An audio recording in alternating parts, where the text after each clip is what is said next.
યાદ કરશો, ભજન કરશો, મંદિરે જશો.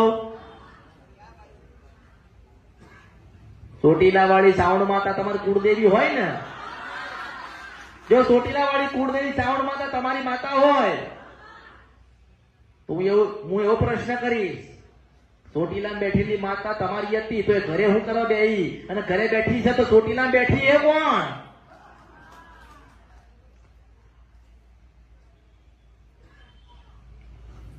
તો ચોટીલા બેઠી ને આખા વિશ્વની માતા થાય, અને એ જ માતા પછી તમારા વડવા લાયા એટલે તમારા દાદાની થાય.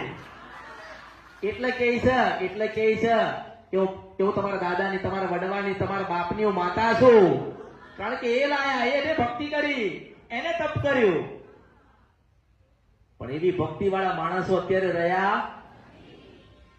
આ તો થોડું દુઃખ પડ્યું એટલે કે માતાજી હશે કે નહીં હોય, કઈક વિઘ્ન આવે એટલે કે માતાજી બેઠ્યા હતા તો આવું કેમ થયું? તો દિવસ આવે ને દિવસ જતો રહે ને તો રાત આવશે. પણ ઘરે બેહીને કદાચ ભજી હશે ને તો મરવાનો સમય નહીં આવે.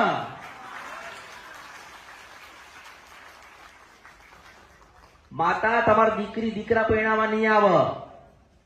મારા શબ્દો, મારી કીધેલી વાતો ગ્રહણ કરજો. માતા તમારી દીકરી દીકરા પરણાવવા નહીં આવે.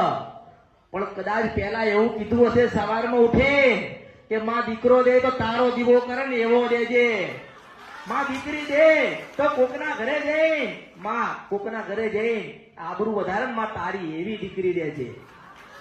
આ થવું જોઈએ. પછી કે ચોટીલા ગયા તા, પાવાગઢ ગયા તા, મેલડીએ ગયા તા, જોગણીએ ગયા તા, પણ અમારું કામ થયું નથી. થતું એનું કારણ કહું પાછું કે કેમ કામ નથી થતું? તારો ભાવ સાચો નથી ને એટલે નથી થતું. બાકી પથ્થરો મુકના ફાડી ના નાખું તો મારું નામ મેલડી નહીં. તમારો ભાવ ટૂંકો પડે, તમારો ભાવ ટૂંકો પડે. જોગણી કામ કરશે, મેલડી કામ કરશે, ઝોપડી કામ કરશે ના કે આ માતા કામ કરશે. એટલે તારો વિશ્વાસ, જો તારો વિશ્વાસ પથ્થરો પર હોય ને તો એ કામ કરશે. તારો વિશ્વાસ નથી એટલે તમે હાર્યા છો.